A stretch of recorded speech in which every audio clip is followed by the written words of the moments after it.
வருடம் முழுவதும் இந்த விரதம் இருக்கிறது, அதாவது உபவாசம் அப்படின்னு சொல்றது இருக்கிறது பொதுவாவே வழக்கத்துல இருக்கு. அப்படி நம்மளால வருடம் முழுவதும் இருக்க முடியல அப்படின்னாலும் வைகுண்ட ஏகாதசி இந்த ஒரு நாளை மட்டுமாவது விரதம் இருக்கணும் அப்படின்னும் பெரியவங்க நம்மளுக்காக சொல்லி வச்சிருக்காங்க. ஏன் அப்படின்னா, இந்த வைகுண்ட ஏகாதசி இந்த ஒரு நாள் விரதம் இருக்கும் அப்படின்னா, இது நம்ம வைகுண்டத்துக்கு போறதுக்கான, அதாவது நம்ம இந்த 7 ஜென்மங்களையும் செஞ்ச பாவங்களை நீக்கிறதுக்கு ஒரு பெரிய உதவியா இருக்கும் அப்படிங்கிற வகையில தான் இந்த வைகுண்ட ஏகாதசி விரதம் பார்க்கப்படுது.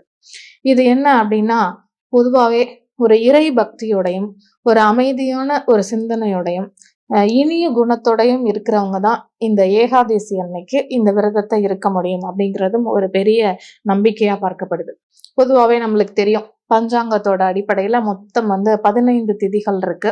அதுல ஒரு சில திதிகள் மட்டும்தான் ரொம்ப சிறப்பு வாய்ந்ததாகவும் நம்ம பார்த்துட்டு இருக்கோம்.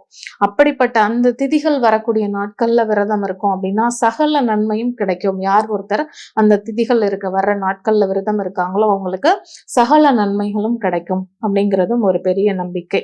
அப்படிப்பட்ட ஒரு திதியாதான் இந்த ஏகாதசி திதியும் எப்பவுமே இருக்கு. இந்த ஏகாதசி பெருமாளுக்கு இருக்கப்படுற விரதங்கள்லயே ரொம்ப மிக முக்கியமான விரதம் இந்த ஏகாதசி விரதம். அதாவது பாவங்களை போக்குறதோட நம்மளுக்கு ஒரு மோட்சத்துக்கு போறதுக்கு ஒரு வழியை கொடுக்கறதாகவும் இந்த ஏகாதசி விரதம் பார்க்கப்படுது. விரதம் இருக்கிறவங்களுக்கு தேவர்களுக்கு நிகரான ஒரு அந்தஸ்து கிடைக்கும் இந்த ஏகாதசி விரதம் இருந்தா.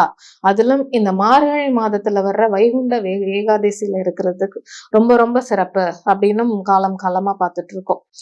மற்ற நாட்கள்ல முடியல அப்படின்னாலும் இந்த வைகுண்ட ஏகாதசினால அதற்காக நம்ம பயன்படுத்திக்கலாம். முடிஞ்சவங்க இத ஒரு வாய்ப்பை பயன்படுத்திக்கலாம் அப்படின்னும் நம்ம எடுத்துக்குவோம். இந்த ஏகாதசி யார்? இந்த ஏகாதசி